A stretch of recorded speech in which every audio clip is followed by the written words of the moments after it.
Hello, very beautiful community. Let's talk about the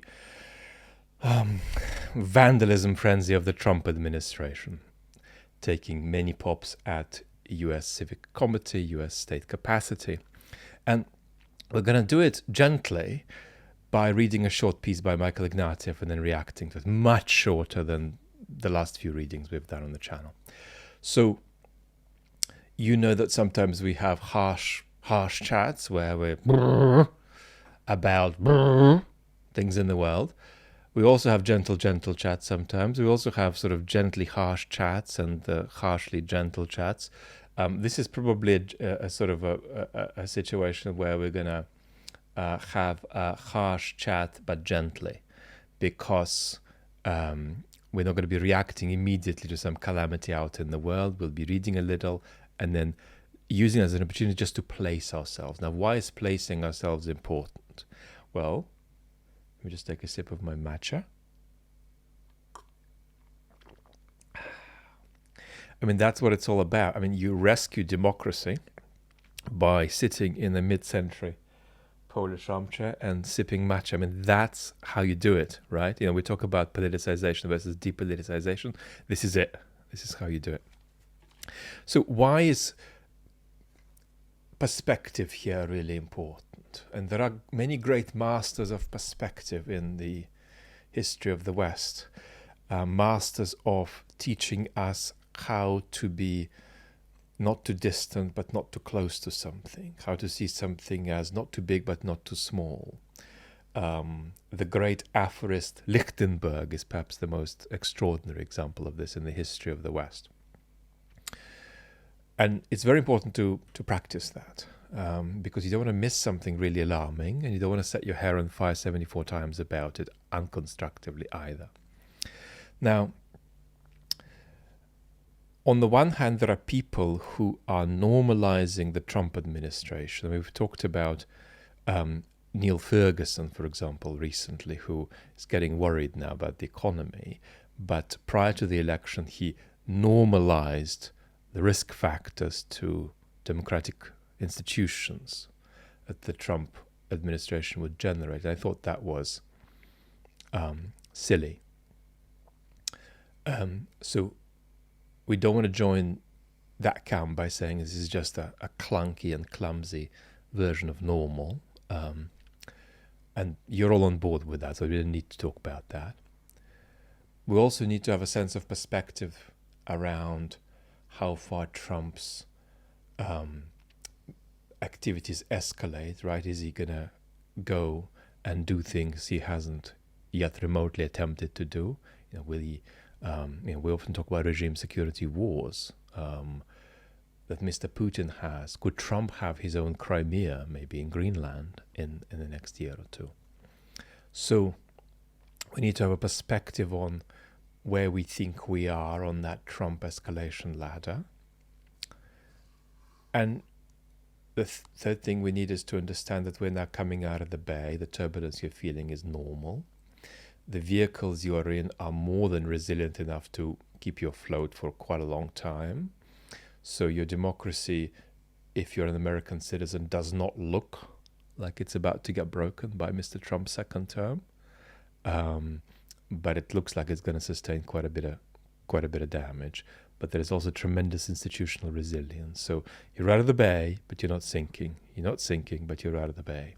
And then the fourth thing to bear in mind is that a lot of people in this community, 8.4%, 50%, are going to move toward normalization, a kind of a fake normalization of their politics, in the event that American democracy loses its way by 2040.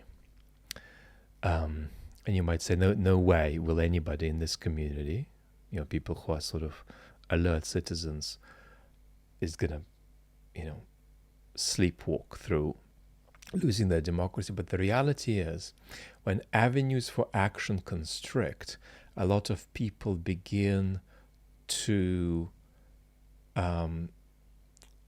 turn off from narratives if it looks to them like the narrative is settled and there is nothing they can do, right? That spectacular depoliticized fatalism in the Russian population, right, isn't a unique phenomenon. It's an extreme phenomenon, a version of which does come to any society that loses its democracy, right? Once it's gone, a lot of citizens will actually stop freaking out and just normalize it. And you might say, well, surely no, because if I'm panicking now, I could never be in that group that then has lost their democracy. I think that's fairly hunky-dory. Well, maybe not, probably not, but some people in that predicament who are freaking out now will accept the loss of their democracy as though nothing had ever happened, 15 years from now. So that's also an important sort of pattern to watch, from panic to normalization, and you see it in Eastern Europe, where they have, largely lost their democracy in Hungary, and where they have lost their democracy 10 times over in Russia. You see it on an even greater scale. Okay, let's go. Michael Ignatieff. I might sip on oxygen as we go, but that's a version of normal too. I do that because my microvascular damage is as labile and unstable as 11 baboons.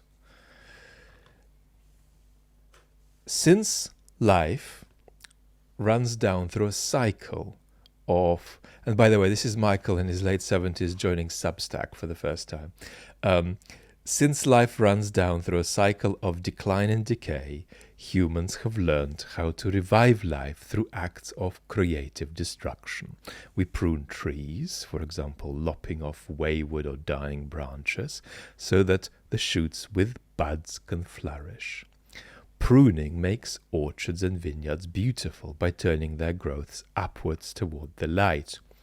By the way, a lot of people don't know how to tell the difference between a beautiful, a pretty, and a healthy vineyard. There's a lot of people taking pictures of themselves next to absolutely abominably dying vines, and thinking that's really fantastic. We use creative destruction to channel new growth, and also to save what we treasure from greater harm. Vlad, why are you reading so slowly? For goodness sake, hurry up. Firefighters use the controlled burn setting fire to a line of brush or scrub to contain a bigger fire. Free markets are supposed to encourage creative destruction. Businesses grow when unprofitable units are closed and new ones are created. Institutions prune their weaker branches to redirect resources where growth is most likely to flourish. Creative destruction, to be creative, has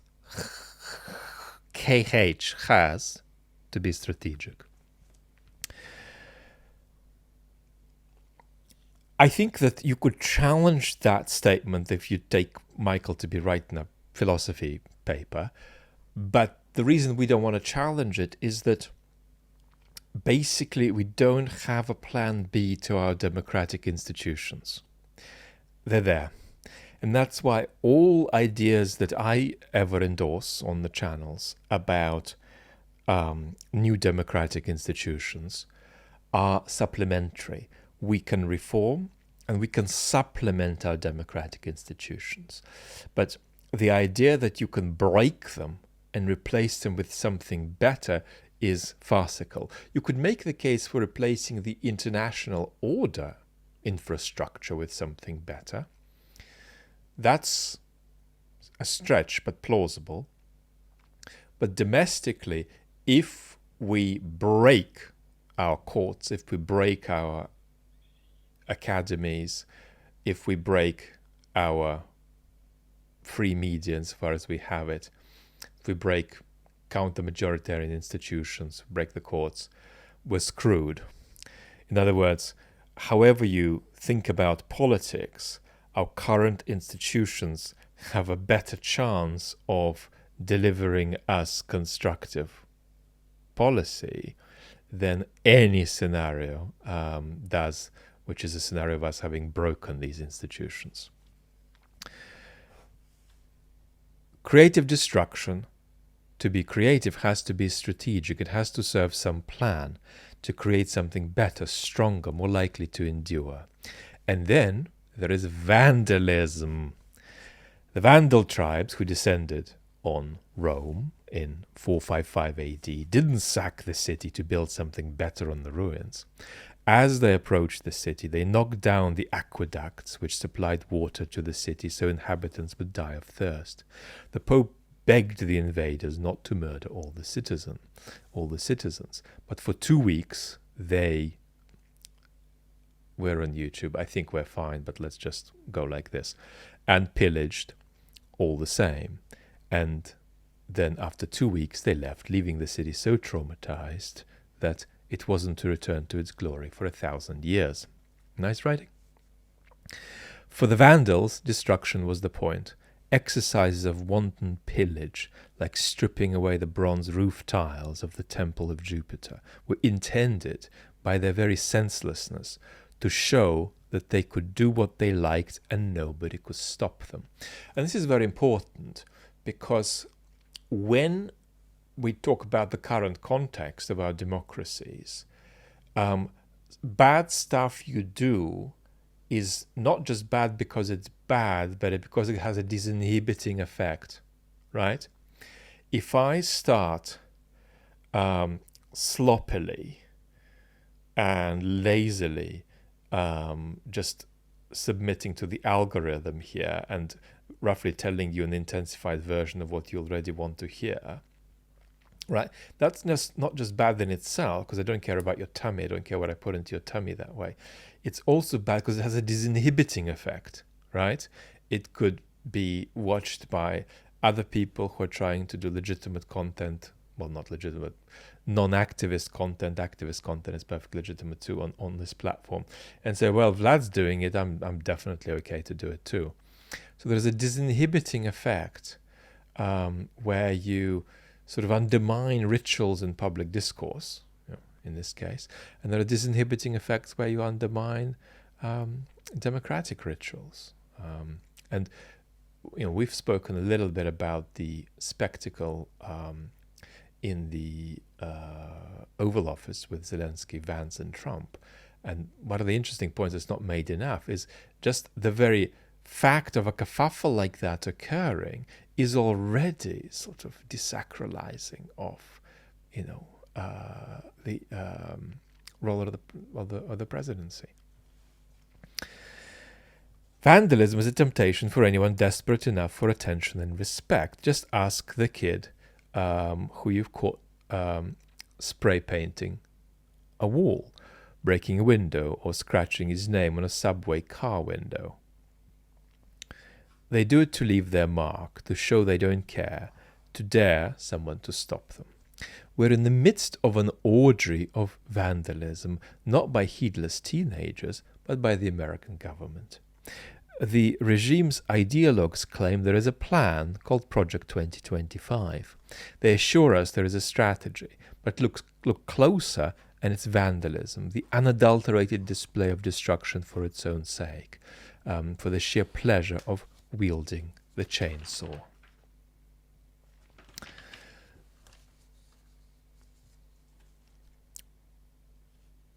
Trump himself is actually a self-conscious vandal. So that's true of Trump. I mean, he's not just doing vandalism, he's somebody who would admit that under certain contexts. But that's not true for everybody in the Trump administration. There are plenty of people who don't think of themselves as vandals. Now, on Michael's construal, you can still call them vandals, because however they describe what they're doing, the reality might be that they're doing vandalism. And I think we can say that about some others in the Trump administration too. But you also can't underestimate, and I don't want to challenge Michael prematurely here, but you also don't underestimate just how ideological elements of the Trump administration are. Just Trump himself isn't. But there are plenty of elements of a kind of techno-utopian ideology there. There are plenty elements of various kinds of, if you like, blend of neoliberalism and scientism there. The idea that you can run the government like you run a corporation. So there is a lot of destructive ideology there. And not only is this vandalism with an ideology in some cases, it's also a vandalism that has some content around where an ideology thinks of what the state looks like. In other words, there are clear authoritarian, fascist and monarchist elements to this political project, which do go with the picture of remaking the state and making it take another shape, which is not just breaking. It's not just breaking. There's an element of reconstitution there. So I think that it's possible to say yes and to the idea that these are acts of vandalism. They are acts of vandalism, but I think we would be unwise if we didn't note that there's also a kind of remaking of the United States from a liberal into an illiberal power going on there. Vandals are at work everywhere, shuttering US aid and putting nothing in its place.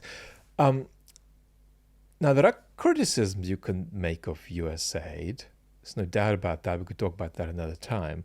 But it's hard to find implausible the observation that what they did is create a kind of diffuse humanitarian crisis. Diffuse in the sense that it's not all in one place, it's all generated in different spots in the world, but if you put it all together, it adds up to a humanitarian crisis needlessly created. Cutting the bureaucracy that inspects US nuclear weapons facilities, reducing the capacity of the US government to study and predict the weather, chopping away at the systems that oversee US air traffic control. The list is endless. This week, the vandals have been bent on wrecking the research partnerships between American universities and the federal government. And now notice how clear we are, and Michael is very clear about that you've got to see the universities as themselves a part of your, democratic mise en place, right? You've got the courts, you've got the media, you've got whatever chambers of parliament you have, but you always have to see the universities as just one more counter-majoritarian institution, because without them, without the academy, without expertise as an institution, democracy can't stay sufficiently tethered to the practiced virtue of truthfulness. That's already nearly an impossible task in the current state of social media, but if we lose the academy, we lose even a shot of doing that. We lose even a shot of that kind of tethering. And when you lose that kind of tethering, you eventually do lose your democracy.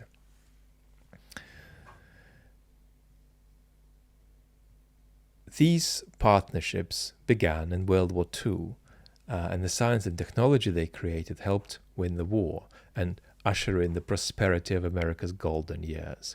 For 80 years, these partnerships helped make American universities the best in the world.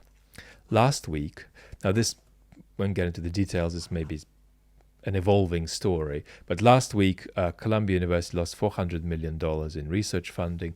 This week Johns Hopkins had to fire 2,200 people after an $800 million cut in funding. Much of that money supported Hopkins's work in international public health and clinical research into finding cures for children's diseases. No one thinks federal money shouldn't be pruned where necessary, redirected to more important or promising areas of research.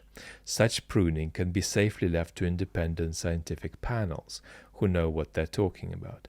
But this was not pruning, just wanton destruction. It sends a message: keep your mouths shut or there'll be more. For months, ideologues on the right have been arguing that Columbia should be targeted for failing to protect its Jewish students from harassment during the Gaza protests.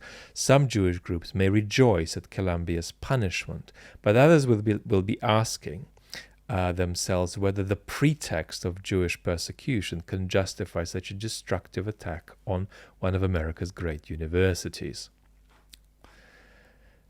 In also arresting and deporting a Columbia student in possession of a valid green card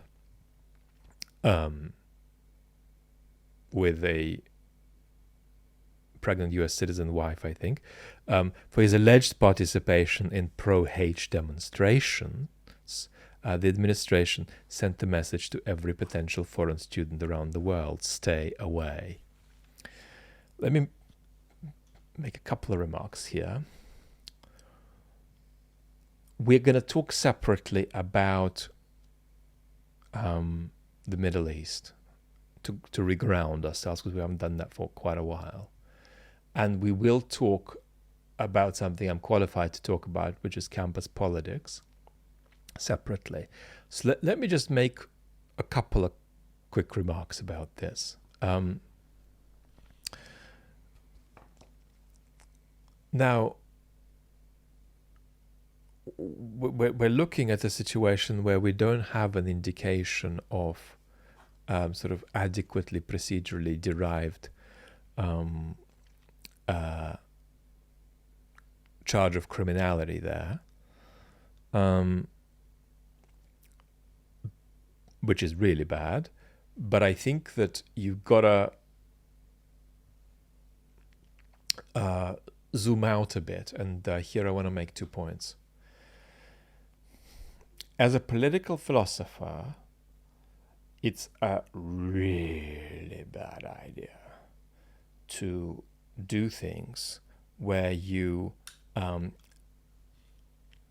detach the rights status of citizens from the rights status of lawful residents too far. The rights statuses of these two groups are never going to be identical, right? One could run for political office, the other couldn't.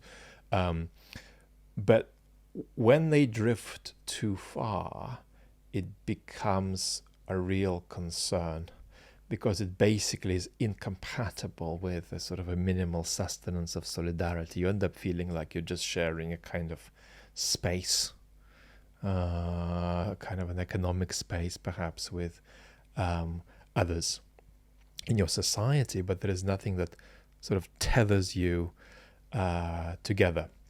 So that, I think, is very dangerous. I mean, one of the elements involved here is, and there's a piece about this I might link up below, I think it raised this point well, but one of the things that we're looking at here is this detachment of rights status from pulling apart citizens from residents, from lawful residents. And that, I think, is very, very dangerous. And paradoxically,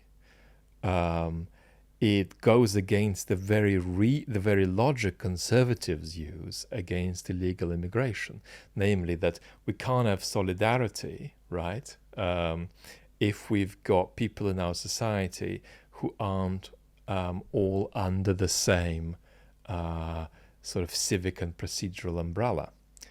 Okay, well, if we accept that case to some extent, then what we're seeing here is an attempt to sever the umbrella that citizens and lawful residents share. That's very, very dangerous for a democracy, because the next step from that is that there are going to be distinctions between one kind of citizen and another, and certain citizens will be severed from the umbrella. So this is the playbook of exclusionary populism. So that's one thing that's worth talking about in general. Second thing that's worth saying is just that this is a free speech issue for many reasons. One of them being that campuses are constellations of all kinds of students that come from different parts of the world. And if you chill the speech of non-citizen students, you chill the speech of non-citizen students, which is bad. But what you also end up doing inevitably is chilling the speech of citizens too. So when Michael says the administration sent a message to every potential foreign student around the world, stay away, it's also sending a message to every non-foreign student, shut up, or at least shut up on certain particular topics. And in the end, if you happen to have visceral disagreement from what the views of Mr. Khalil were,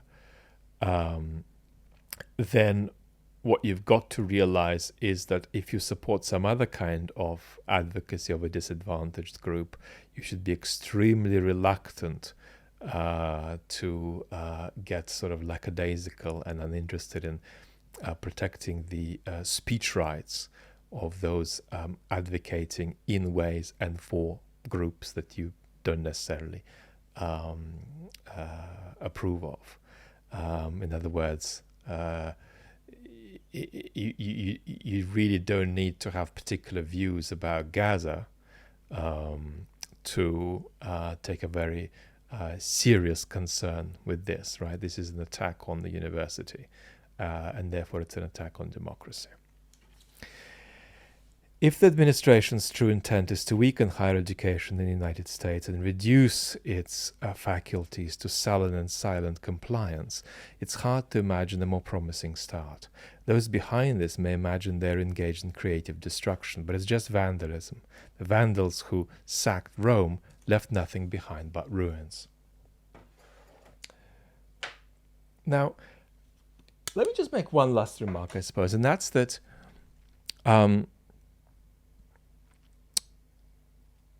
you want to be clear about the authoritarian trends of the Trump administration, but you don't want to exaggerate them and sort of aestheticize them, because aesthetization of authoritarianism and even fascism tends to lead to depoliticization and helplessness. So in that sense, I rather like calling these people vandals, because what we've got to understand is that it's important to resist. It's important for the higher education institutions to resist, and it's important for citizens to understand, right, that not only can you challenge this, but actually have a pretty good shot, at least for today, in the United States, of winning. So there is this very important thing that Tim Snyder sometimes talks about, which is preemptively complying. And I think that overly aestheticizing the Trump administration with big sort of invocations of the F word, although there are elements of the F word there we'll talk about in the main channel video, has a risk of sort of pacifying people into preemptive compliance, and Michael casting them as a bunch of vandals mucking around has, in that sense, an advantage, so long as we don't forget the ideological undercurrents involved there too, that are part of an enterprise of remaking the state. Lots of love.